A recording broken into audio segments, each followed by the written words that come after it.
नमस्कार दोस्तों, हर्ष के साथ राज यूट्यूब चैनल में आप सभी का स्वागत है। दोस्तों, इस वीडियो के माध्यम से मैं आप सभी को न्यायपालिका जुडिशियरी के बारे में बताऊंगा। दोस्तों, यूपी असिस्टेंट प्रोफेसर के समान ज्ञान पेपर के पाठ्यक्रम देखेंगे तो यूनिट जो 6 है उसमें न्यायपालिका शब्द का वर्णन किया गया है।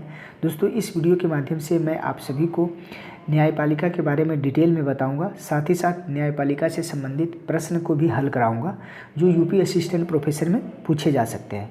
तो दोस्तों, सर्वप्रथम यह जानते हैं कि भारतीय संविधान में न्यायपालिका का जो है प्रावधान करने का मुख्य उद्देश्य क्या था। तो मुख्य उद्देश्य जो था, न्याय एवं न्यायपूर्ण समाज की सुनिश्चितता के लिए जो है भारतीय संविधान के द्वारा जो है न्यायपालिका का प्रावधान किया गया है, जो कि विभिन्न स्तरों पर जो है यह उपस्थित है। तो जैसा कि आप स्क्रीन पर देख रहे हैं, भारत में सिर्फ एक ही उच्चतम न्यायालय है जो कि दिल्ली में अवस्थित है। भारतीय संविधान के भाग 5 अनुच्छेद 124 से लेकर 147 तक जो है भारतीय संविधान में इसका वर्णन किया गया है। साथ ही साथ उच्च न्यायालय एवं जिला और सत्र न्यायालय के बारे में भारतीय संविधान के भाग 6 अनुच्छेद 214 से लेकर 231 में जो है डिटेल में प्रावधान किया गया है। तो अब मैं उच्चतम न्यायालय एवं उच्च न्यायालय के प्रमुख अनुच्छेदों के बारे में चर्चा कर दूं, जिससे प्रश्न पूछे जा सकते हैं। तो प्रथम जो अनुच्छेद है वह है 124, जिसमें लिखा गया है उच्चतम न्यायालय की स्थापना और गठन। दोस्तों, आपसे एग्जामिनेशन में इस प्रकार के प्रश्न पूछे जा सकते हैं कि भारतीय संविधान के आर्टिकल 124 में क्या लिखा गया है। तो आप सभी को ध्यान में रखना है कि उच्चतम न्यायालय की स्थापना के बारे में लिखा गया है। या इस प्रकार के प्रश्न पूछे जा सकते हैं कि भारतीय संविधान के कौन से आर्टिकल में उच्चतम न्यायालय की स्थापना और गठन के बारे में वर्णन किया गया है। तो उनका आंसर क्या होगा, 124। दोस्तों, 124 के अंतर्गत नियुक्तियाँ या जो है कार्यकाल, इन सब के बारे में वर्णन किया गया है। तो मैं आप सभी को बता दूं कि भारतीय संविधान के जो आर्टिकल 124 है उसमें नियुक्तियां जो होती है वो कॉलेजियम प्रणाली के तहत होती है, लेकिन कुछ साल पहले जो है संसद द्वारा राष्ट्रीय न्यायिक नियुक्ति आयोग का गठन किया गया था, लेकिन माननीय सर्वोच्च न्यायालय ने इसे निरस्त कर दिया है। तो आप सभी को ध्यान में रखना है कि अभी भी वर्तमान में जो है भारतीय न्यायपालिका में जो नियुक्तियां होती है वो कॉलेजियम प्रणाली के तहत होती है, क्योंकि एग्जाम में बहुत सारे एग्जाम में इस प्रकार के प्रश्न पूछे जाते हैं कि कॉलेजियम प्रणाली शब्द जो है किसमें प्रयोग किए जाते हैं। तो आप सभी को ध्यान में रखना है, उच्चतम न्यायालय या हाईकोर्ट में जो है प्रयोग किए जाते हैं। दोस्तों, अब जो मैं आर्टिकल के बारे में बता रहा हूँ 125, जिसमें न्यायाधीशों के वेतन के बारे में दिया गया है। नेक्स्ट प्रमुख आर्टिकल है 127, जिसमें लिखा गया है कि तदर्थ न्यायाधीशों की नियुक्ति। दोस्तों, बहुत सारे एग्जाम में यह आर्टिकल से संबंधित प्रश्न पूछे गए हैं, उसी प्रकार से प्रश्न पूछे गए हैं जैसा कि मैं पहले भी बताया। आपसे पूछे जाएंगे कि भारतीय संविधान के आर्टिकल 127 में क्या लिखा गया है, या इस प्रकार के प्रश्न पूछे जाएंगे कि भारतीय संविधान के आर्टिकल कौन से आर्टिकल में तदर्थ न्यायाधीशों की नियुक्ति के बारे में वर्णन है। तो 127। नेक्स्ट जो प्रमुख आर्टिकल है 129, जिसमें उच्चतम न्यायालय का अभिलेख न्यायालय होना, इनका वर्णन किया गया है। नेक्स्ट जो प्रमुख आर्टिकल है दोस्तों 43 जो है वो बहुत ही महत्वपूर्ण आर्टिकल है। यहाँ पर आप देख सकते हैं लिखा गया है उच्चतम न्यायालय से जो है परामर्श करने की जो है राष्ट्रपति की शक्ति है। ये भी बहुत एग्जाम में पूछे गए हैं, तो आपको ध्यान में रखना है। इसी प्रकार से आप सारे आर्टिकल को बराबर देखेंगे तो आपके जो है क्वेश्चन निश्चित रूप से आसानी रूप में हल हो जाएंगे। दोस्तों, अब मैं जो है उच्च न्यायालय के प्रमुख आर्टिकल के बारे में बता दूं।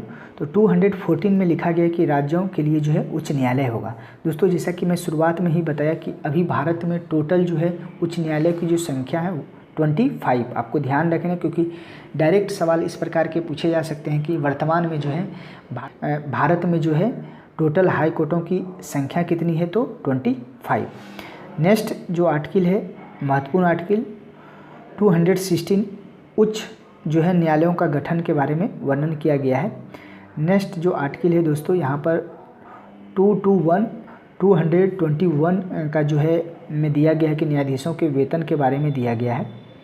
दोस्तों, इसी प्रकार से आप सारे आर्टिकल को याद कर लें और बराबर देखेंगे तो निश्चित रूप से आपको आर्टिकल याद हो जाएंगे और क्वेश्चन करने में भी आपको आसानी होगी।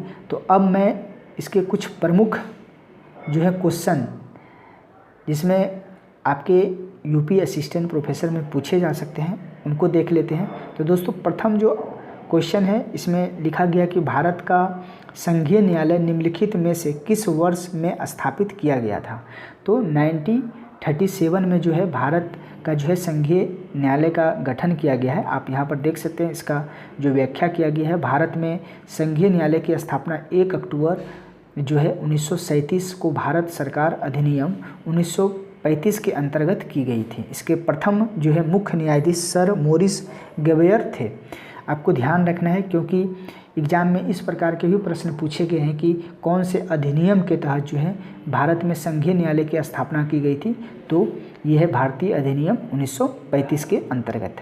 नेक्स्ट जो क्वेश्चन है यहाँ पर लिखा गया है कि भारत के उच्चतम न्यायालय में न्यायाधीशों की संख्या में वृद्धि करने की शक्ति किसमें निहित है। तो मैं आपको शुरुआत में बताया कि यह जो शक्ति है संसद को है। दोस्तों जब संविधान में न्यायपालिका का गठन किया गया था उस वक्त जो है टोटल जो है न्यायाधीशों की संख्या 8 थी, लेकिन ये भी लिखा गया था कि संसद जो है अपने विधि के अनुसार जो है इसे घटा बढ़ा सकती है और वर्तमान में जो है इसकी संख्या जो है 34 है। तो इसका क्या आंसर होगा, बी ऑप्शन होंगे। संसद को यह शक्ति दी गई है कि वो न्यायाधीशों की संख्या में जो है वृद्धि कम कर सकते हैं। तो आप इसी जो है व्याख्या में जैसा कि मैं आप सभी को बताया वही व्याख्या यहाँ पर किया गया है। नेक्स्ट जो क्वेश्चन है यहाँ पर लिखा गया है कि सर्वोच्च न्यायालय के न्यायाधीशों की जो है नियुक्ति की जाती है राष्ट्रपति द्वारा, तो किसके सलाह पर की जाती है। तो मैं आप सभी को बता दूं कि यहाँ पर डी आंसर होगा। सर्वोच्च न्यायालय के मुख्य न्यायाधीश के परामर्श के साथ ही जो है सर्वोच्च न्यायालय के न्यायाधीशों की जो है नियुक्ति की जाती है। नेक्स्ट जो क्वेश्चन है यहाँ पर लिखा गया है कि न्यायिक पुनरावलोकन का अर्थ यह है कि सर्वोच्च न्यायालय जो है राज्य के किसी भी कानून को अवैध घोषित कर सकता है। जैसा कि मैं आप सभी को बताया शुरुआत में कि न्यायाधीशों की जो नियुक्ति होती है वो कॉलेजियम प्रणाली के तहत होती है, लेकिन संसद ने एक विधि बनाए थे कुछ साल पहले, वो है राष्ट्रीय न्यायिक नियुक्ति आयोग के तहत, लेकिन जो है सर्वोच्च न्यायालय ने इसे निरस्त कर दिया। तो यूँ कहें कि न्यायिक पुनरावलोकन का मुख्य जो अर्थ हुआ कि राज्य के किसी भी कानून को अवैध घोषित करने का जो है अधिकार दिया गया है वो सर्वोच्च न्यायालय को दिया गया है, इसी को न्यायिक पुनरावलोकन कहते हैं। तो इसका आंसर हो जाएगा डी।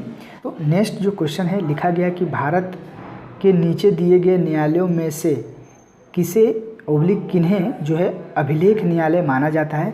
तो मैं आप सभी को पहले भी बताया, आर्टिकल में लिखा गया है, स्पष्ट लिखा गया है कि जो हाई कोर्ट है और सुप्रीम कोर्ट है दोनों को ही जो है अभिलेख न्यायालय माना गया है। जैसा कि आप यहाँ पर देखें लिखा गया है कि भारतीय संविधान के अनुच्छेद 129 के तहत जो है उच्चतम न्यायालय को तथा आर्टिकल 215 के तहत जो है उच्च न्यायालय को अभिलेख न्यायालय का दर्जा प्रदान किया गया है।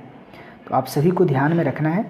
नेक्स्ट जो क्वेश्चन है दोस्तों यहाँ पर लिखा गया कि PIL, आप बराबर समाचार पत्रों में या सुनते होंगे कि PIL किया गया है, जनहित याचिका दायर किया गया है। तो इसके फुल फॉर्म आप सभी को जानना बहुत ज़रूरी है। तो इसका आंसर क्या होगा, पब्लिक जो है इंटरेस्ट लिटिगेशन। आपको क्या ध्यान रखना है, PIL का फुल फॉर्म क्या हुआ, पब्लिक जो है इंटरेस्ट लिटिगेशन।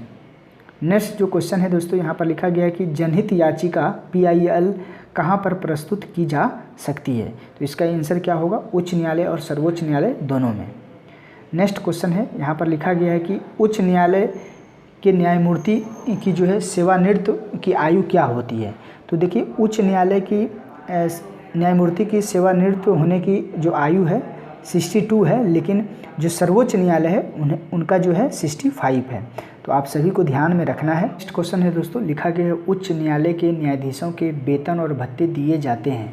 तो इसका आंसर जो होगा राज्य की समेकित निधि से, राज्य की संचित निधि से दी जाती है उच्च न्यायालय के न्यायाधीशों की वेतन भत्ते। उसी प्रकार से अगर आपसे प्रश्न पूछे जाएं कि उच्चतम न्यायालय के न्यायाधीशों के वेतन भत्ते कहाँ से दिए जाएंगे, तो भारत के समेकित निधि या संचित निधि से दी जाती है।